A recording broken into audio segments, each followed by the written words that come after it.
आज हम एक नए और अनूठे विषय पर चर्चा करने जा रहे हैं। पिछले कुछ दिनों से के तस्वीर को लेकर हरियाणा में काफी चर्चा छिड़ी हुई है। हर गली नुक्कड़ पर इसी को लेकर बहस चल रही है। इस वाकये का मजमून यह है कि एक प्रतिष्ठित मैगजीन के कवर पेज पर अपने मुख्यमंत्री मनोहर लाल खट्टर के एक तस्वीर छपी है और सारा बवाल इसी तस्वीर को लेकर हो रहा है। खट्टर साहब की तस्वीर कुछ यूं है कि बहुत सारे लोगों की नज़र में उनकी वेशभूषा किसी की परछाई लग रही है जो हजम नहीं हो रही। वे पगड़ी पहने हुए हैं और उनके हाथों में लठ है और वे धोती कुर्ता पहने हुए हैं। हम सब हरियाणा वासी समझते हैं हरियाणे में लठ का मतलब क्या होता है और एक साथ पगड़ी और लठ किसकी पहचान रही है। जो व्यक्ति ने 9 साल हरियाणा जैसे प्रदेश में तमाम राजनीतिक चुनौतियों और तथाकथित साजिशों को धता बताते हुए शासन कर रहा हो, तो मुझे ये समझ नहीं आ रहा कि हमारे हेडमास्टर साहब को ऐसी तस्वीर खिंचाने की जरूरत क्यों आन पड़ी। मेरे मन में तमाम प्रश्न घुमड़ रहे थे। मुझे ये भी समझ नहीं आ रहा था कि ये लठ वाली ऐसी तस्वीर खिंचाई ही क्यों। जब मुझे मेरे प्रश्नों के जवाब समझ नहीं आए तो मैंने मनोहर लाल के मीडिया सलाहकार राजीव जेटली को और पूछा कि खट्टर साहब की इस लठ का मतलब क्या है। बकौल राजीव जेटली, खट्टर साहब का लठ दबंगई का नहीं बल्कि गरीबों, पिछड़ों, दलितों, महिलाओं और हर समाज में विकास की दौड़ से पीछे छूट गए लोगों की सुरक्षा और उनके हितों की रक्षा का प्रतीक है। यह लठ निर्बाध गति से विकास को घर घर पहुंचाने का प्रतीक है। राजीव जेटली कहते हैं कि मनोहर लाल के विकास रूपी लठ ने हरियाणा को केरोसिन मुक्त प्रदेश बनाया, देश में सबसे अधिक पढ़ा लिखा पंचायत वाला राज्य बनाया, ओडीएफ स्टेट बनाया, पंचायत में महिलाओं को 50% आरक्षण देने वाला राज्य बनाया, खेलों में सबसे अधिक अंतर्राष्ट्रीय पदक जीतने वाला प्रदेश बनाया और इंफ्रास्ट्रक्चर एवं उद्योगों में देश का एक अग्रणी राज्य बनाया।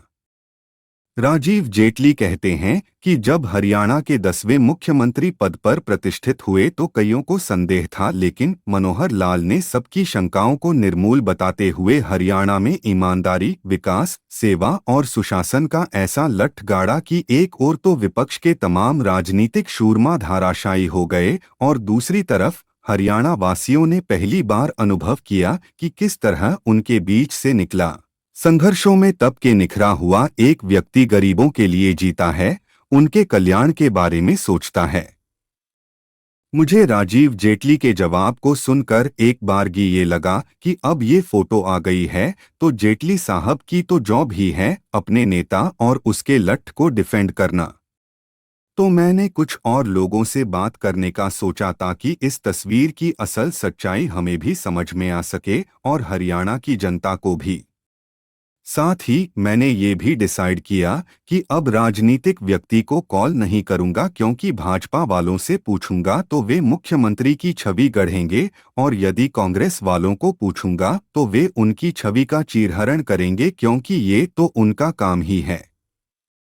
अभी तक हमने बात की थी नेताओं से, लेकिन हम आम लोगों से बात करेंगे कि मनोहर सरकार के बारे में क्या कहना है और हाथ में लठ है और सर पर पगड़ी है उसके बारे में क्या राय रखते हैं। सबसे पहले बात करें, सामाजिक कार्यकर्ता है, कई संस्थाओं से जुड़े हुए हैं, कोरोना काल में जमकर काम किया था। आइए बात करते हैं गुरमानी जी, मनोहर सरकार की आप उपलब्धियों के बारे में बताइए और ये बताइए हाथ में उनके लठ है और सर पर पगड़ी है, क्या कहना चाहेंगे। देखो, हाथ में लठ और सिर पे पगड़ी हमारे पहले तो हरियाणा की निशानी है। हाथ में लठ और सिर पे पगड़ी, पगड़ी का मतलब है कि हमारे हरियाणा की चौधर उनके पास है और लठ ये है कि सुरक्षा पूरे हरियाणा की उनके हाथ में है। क्या क्या उपलब्धियां मानकर चलते कि मनोहर सरकार ने की है। देखो, मनोहर सरकार का मैं सबसे पहले करूं कि बीजेपी के उससे देखा जाए तो बहुत अच्छे काम करे हैं। उन्होंने सबसे पहले फैमिली आईडी बनाई है। फैमिली आईडी से ये है कि घर बैठे लोगों की पेंशन आ रही है। सबसे बड़ी बात, जो हम पेंशन के लिए लोगों के लिए धक्के खाते थे कि भी 60 साल हो जाएगी, डॉक्यूमेंट्स पूरे करो, ये चीज़ करो, कितना पैसा इनकम प्रूफ, जो फैमिली आईडी बनाई है सबसे बेनिफिट इससे हुआ है कि ऑटोमेटिक जो पेंशन विभाग वाले हैं वो लोगों के घर घर जाके पेंशन बना रहे हैं लोगों की, तो इससे बहुत बड़ा एक बेनिफिट है। और फिर सबसे बड़ी बात है, देखो खट्टर सरकार ने 3,000 रुपये पेंशन कर दी है। ये हमारे बुज़ुर्गों के लिए बड़ा एक सम्मान है। जो बुज़ुर्गों का खर्चा चलता है, जिसके एक हर महीने वो आस रखते हैं कि इस महीने 3000 आएंगे, वो छोटे मोटे जो खर्चे हैं उनके चल जाते हैं, किसी के ऊपर निर्भर नहीं है कि कोई देगा जब भी होगा। सरकार की तरफ से बहुत अच्छी उपलब्धि है इनके लिए। योजनाएं तो देखो बहुत सारी है। योजनाएं तो उन्होंने 675 योजनाएं ऑनलाइन कर रखी हैं, जिसकी वजह से लोगों को घर बैठे नौकरियां मिल रही हैं और घर बैठे ही सारी सुविधाएं मिल रही हैं। अब आप देखिए कि राशन कार्ड भी ऑनलाइन हो गया है। जितनी सुविधाएं गिनवाई जाएँ थोड़ी हैं इनकी खट्टर सरकार की, बहुत ज़्यादा चल रहा है।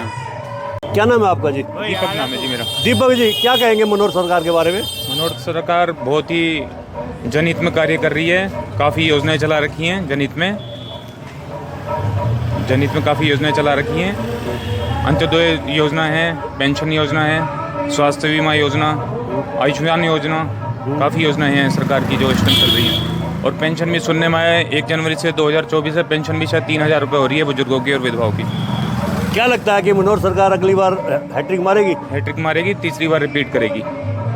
आज की योजनाएं देख के सरकार की जनहित में जो कार्य कर रही है, तीसरी बार 101% सरकार बनेगी। एक फोटो वायरल हो रहा है सीएम साहब का कि हाथ में लठ है और सर पर पगड़ी है, सफ़ेद झलक रहे हैं। वो विरोधियों को दिखाना चाह रहे हैं कि वो भी लठ रखते हैं, वो भी कम नहीं है किसी से।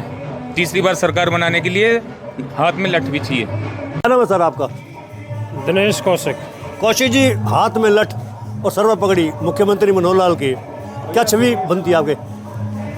देखिए, जो हाथ में लठ और सिर में पगड़ी है, मुझे लगता है चौधरी देवीलाल जी जो किसानों के मसीहा माने जाते हैं और हैं भी, उन्हीं के माफिक मनोहर लाल खट्टर जी जो हमारे प्रदेश के मुख्यमंत्री हैं, उन्हीं के माफिक उन्होंने काम किया है। और मुझे लगता है कि जनता उन्हें उसी रूप में देख रही है। ताऊ मनोहर लाल खट्टर कह देंगे तो कोई इसमें अतिशोक्ति नहीं होगी। अच्छा कौशिक जी, मनोहर सरकार की कौन कौन सी उपलब्धियां जिनको बारे में आप परिचित हैं? मनोहर लाल खट्टर जी जो हमारे प्रदेश के मुख्यमंत्री हैं, एक नहीं उनकी बहुत उपलब्धियां हैं। देखो, सबसे बड़ा काम उन्होंने आज तक कांग्रेस सरकार ने जो बीपीएल पब्लिक को दिए थे, गांव गेल 20-20 बीपीएल परिवार थे और आज 100-100 बीपीएल परिवार है। ठीक है जी। फैमिली आईडी की बात हो और पलवल में बहुत बड़ी बड़ी योजनाएं, सबसे बड़ी जो उपलब्धि है वो विश्वकर्मा यूनिवर्सिटी के रूप में दी है। और सबसे जो ज़्यादा शोर है वो पारदर्शी तरीके से जो मनोहर लाल जी ने नौकरी दी है उनका जो है लाभ मिलेगा। और मनोहर लाल खट्टर जी मुझे लगता है तीसरी बार भी फिर एक बार प्रदेश के मुख्यमंत्री बनेंगे। ये थे हमारे बीच में सामाजिक लोग जिन्होंने हाथ में लठ और सर पर पगड़ी मनोहर लाल जी की छवि को लेकर अपनी अपनी राय दी है। साइड में जो आप देख रहे हैं यूट्यूब चैनल, फेसबुक पे, इंस्टाग्राम, ट्विटर हैंडल, इसको आप लाइक करें, फॉलो करें, कमेंट बॉक्स में जाके एक प्रतिक्रिया दें, इस लिंक को ज़्यादा से ज़्यादा शेयर भी कर दीजिए। धन्यवाद। जय हिंद, जय भारत।